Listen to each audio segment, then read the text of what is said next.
एक dual standard हमें नज़र आता है इंडिया के लिए और पाकिस्तान के लिए और या कुछ और कमज़ोर ममालिक के लिए, और वो हमें इंटरनेशनली नज़र आता है। बुनियादी तौर पर कुल अलग देख रहे हैं कि कोई बोलता नहीं है, किसी के कान पर जूं तक नहीं रेंगती।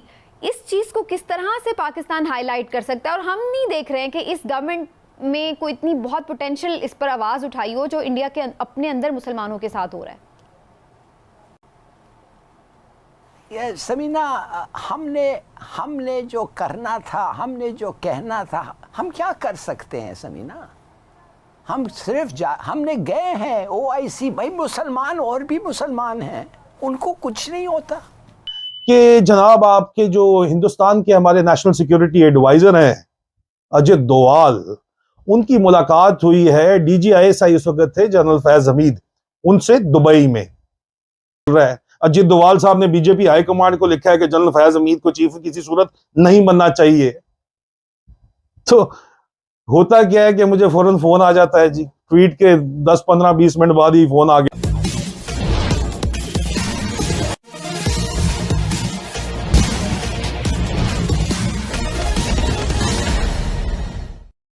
भारत में आंदोलनकारियों के खिलाफ जो सख्त कार्रवाई हो रही है, उससे भारत के अंदर के आंदोलनकारियों से ज़्यादा पाकिस्तान में खौफ व्याप्त हो गया है। पाकिस्तानी मीडिया तो यहाँ तक कह रहा है कि भारत विरोध के कारण ही इमरान खान को अजीत डोभाल, भारत के राष्ट्रीय सुरक्षा सलाहकार, ने उन्हें अपने कुर्सी से हटवा दिया।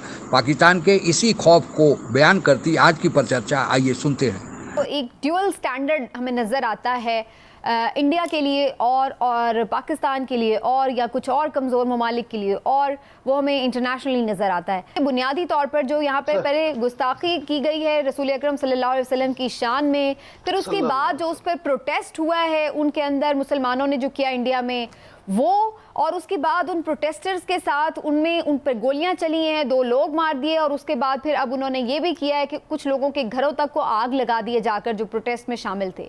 इतनी संगीन ये इंसानी हुकूक की खिलाफ वर्जियाँ हो रही हैं लाली साहब, लेकिन यहाँ पर हम सूरत हाल बिल्कुल अलग देख रहे हैं कि कोई बोलता नहीं है, किसी के कान पर जूं तक नहीं रेंगती। इस चीज़ को किस तरह से पाकिस्तान हाईलाइट कर सकता है? और हम नहीं देख रहे हैं कि इस गवर्नमेंट में कोई इतनी बहुत पोटेंशियल इस पर आवाज़ उठाई हो जो इंडिया के अपने अंदर मुसलमानों के साथ हो रहा है। ये समीना, हमने जो करना था, हमने जो कहना था, हम क्या कर सकते हैं समीना? हम सिर्फ हमने गए हैं OIC, भाई मुसलमान और भी मुसलमान हैं, उनको कुछ नहीं होता। अभी क्या मैं जाके कहूँ तुम बेहतर मुसलमान बनो? आई एम सॉरी, ये मैं नहीं कहना चाहता ऐसी बात कि तुम बेहतर मुसलमान बनो।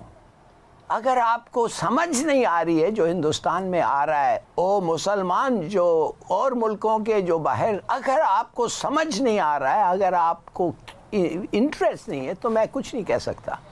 मगर जो हो रहा है आपका फ़र्ज़ है, आपका मज़हब का फ़र्ज़ है कि आप एक्ट करें। मगर अगर आप नहीं करते हैं तो मैं फिर आपको कोस सकता हूं, मगर मैं कर नहीं सकता। अजित डोवाल साहब ने बीजेपी हाईकमांड को लिखा है कि जनरल फैज हमीद को चीफ किसी सूरत नहीं बनना चाहिए। तो होता क्या है कि मुझे फौरन फोन आ जाता है जी, ट्वीट के 10-15-20 मिनट बाद ही फोन आ गया। मैं इंतहाई परेशान हो गया, मेरे रोंगटे खड़े हो गए। उन्होंने कहा कि जी अजित डोवाल साहब ने जनरल फैज हमीद से मुलाकात के बाद एक पॉलिसी पेपर लिखा है बीजेपी हाईकमांड को कि जो मर्जी कर लो, इस बंदे की body language, general Faiz Hamid की बॉडी लैंग्वेज मुझे ये बताती है कि ये हम इसको कंट्रोल नहीं कर पाएंगे। और उनके मुताबिक अगर इमरान खान और इसका कॉम्बिनेशन ये चीफ बन गया और इमरान खान प्राइम मिनिस्टर हुआ तो ये डेडली कॉम्बिनेशन होगा हमारे जो अजाइम है पूरे खित्ते के लिए, उनके लिए। हमारे अजाइम किसी तौर पे पूरे नहीं हो पाएंगे। ये अजित डोवाल ने बीजेपी हाईकमांड के जनाब आपके जो हिंदुस्तान के हमारे नेशनल सिक्योरिटी एडवाइजर हैं अजित डोवाल, उनकी मुलाकात हुई है, DGISI उस वक्त थे जनरल फैज हमीद, उनसे दुबई में। लेकिन उसके बाद जो हालात बने और जो हालात इस वक्त आपके सामने हैं, मेरे अजीजान मन, मेरे पाकिस्तानियों, ये तारीख का हिस्सा बन गए हैं। वही कुछ हुआ जिस खदशे का इजहार किया गया था। बांग्लादेश का फैसला कॉन्फ्रेंस टेबल पे नहीं हुआ। खुदा के लिए। सर ये बात ये है कि देखें, जितनी मर्जी जंग हो, जंगों के जो बैटल फील्ड में जो जंग लड़ी जाती है उसका भी आखिर में फैसला टेबल पे ही होता है। तो अगर हमने तो अफगानिस्तान में प्रॉक्सी वार्स कितनी लड़ी और यहाँ पाकिस्तान में कितनी प्रॉक्सी वार्स हुई हैं, तो अगर ये मुज़ाकरात के जरिए से हल किया जा रहा है या किए जाने की कोशिश की जा रही है तो मैं इसे एक अच्छी कोशिश समझती हूं। ये किस लेवल के ऊपर हो रहे हैं और क्या इसमें टीटीपी तो पीपल्स पार्टी तो खुद गवर्नमेंट का हिस्सा है, तो वो ले आए इस मामले को पार्लियामेंट में?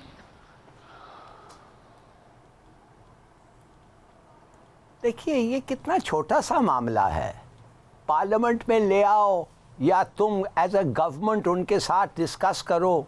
आखिर आप भी पार्लियामेंट के पे रिस्पॉन्सिबल हैं कि नहीं? आपको भी पार्लियामेंट में जाके बयान देना पड़ेगा क्या बातें हुई आपकी टीटीपी के साथ। ये एक छोटा सा मामला है जो मेरे ख्याल में ज़रूरी नहीं है। मैं कुछ एक बड़ा मामला सोचें क्या है। क्या कहा था टीटीए को, तहरीक तालिबान अफ़गानिस्तान को, जो इंटरमीडियरी है, जो मीडिएशन के कोशिश में निकला है, वो कहने लगे हम बात करेंगे पाकिस्तान के साथ 3 शर्तों पे। पहला शर्त कि केपी अलग हो, फाटा अलग हो जाए केपी से। दूसरा शर्त मलाखंड में शरिया लॉ हो, पाकिस्तान का कानून नहीं शरिया लॉ हो।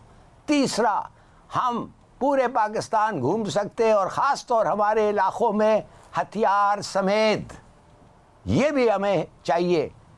और चौथा जो मैं ऐड कर रहा हूँ, जो हर वक्त हमें ऐड करना चाहिए, जो हम कभी नहीं करते, कि पाकिस्तान के इंटरनेशनल बॉर्डर्स हम नहीं रिकग्नाइज करते। इन लोगों के साथ आप बात कर रहे हैं, ये सब चीज़ें आप कंसीड करके बात कर रहे हैं कि क्या?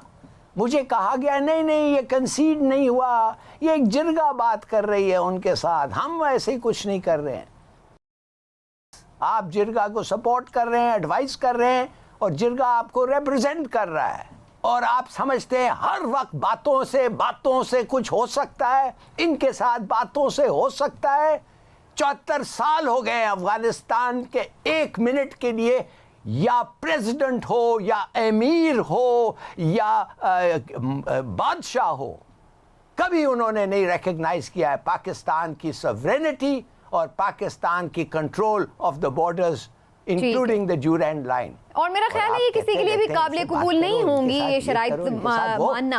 भारत ने जब जम्मू कश्मीर का विशेष दर्जा 370 और 35A को निरस्त करके समाप्त कर दिया था, तब पाकिस्तान ने भारत को घेरने के लिए भरपूर कोशिश किया था और इसके लिए उसने दुनिया के सभी बड़े देशों से गुहार लगाई थी। जब बड़े देशों ने कोई पाकिस्तान की बात नहीं सुनी, तब उसने मुस्लिम कार्ड खेला और मुस्लिम देशों को एकजुट करने और भारत के खिलाफ करने की कोशिश की। लेकिन OIC जो मुस्लिम देशों की संस्था है, कोई भी बैठक भारत के खिलाफ बुलाने से इनकार कर दिया। उस समय का जो हताशा थी पाकिस्तान की, फिर उसको मौका मिला इस नूपुर शर्मा के विवाद को लेकर, और फिर पाकिस्तान ने इसमें भी आग भड़काने की कोशिश किया और मुस्लिम देशों को भड़काया कि आप भारत के खिलाफ पाकिस्तान के नेतृत्व के अंतर्गत लामबंद हो जाएं। लेकिन थोड़ी मोड़ी प्रतिक्रिया के बाद किसी भी देश ने भारत के खिलाफ अब कोई भी बड़ा बयान देने से परहेज किया है, गुरेज किया है। इसी कारण थक हार कर अब पाकिस्तानी मीडिया यह कह रहा है कि भारत जो कर रहा है, अब भारत को कोई बोलने वाला नहीं, क्योंकि भारत को आज डर नहीं। जो भारत चाहता है आंदोलनकारियों के खिलाफ वह कर रहा है। इसी कारण अब पाकिस्तान यह भी मानने को तैयार है कि जो इमरान खान भारत विरोधी बयान दे रहे थे, तो इमरान खान को भी कुर्सी से हटवाने के पीछे भारत के राष्ट्रीय सुरक्षा सलाहकार अजीत डोभाल का हाथ है। पाकिस्तान को जो भी कहना है कहे, क्योंकि भारत खिलाफ पाकिस्तान में बयानियाँ बिकता है, यह चूरन बिका जाता है। इसलिए पाकिस्तान कह रहा है पाकिस्तान अपने अंदर झांके और अपने गलतियों को सुधारे, भारत पर ध्यान देना या भारत पर आरोप लगाना बंद करे, यही पाकिस्तान के हित में है। आज के लिए बस इतना ही। जय हिंद। आप अगर हमसे जुड़ा रहना चाहते हैं तो कृपया मेरे चैनल को सब्सक्राइब करें तथा बेल आइकन भी दबा दें, ताकि नई वीडियो की जानकारी तुरंत आप तक पहुंच जाए। धन्यवाद। जय हिंद।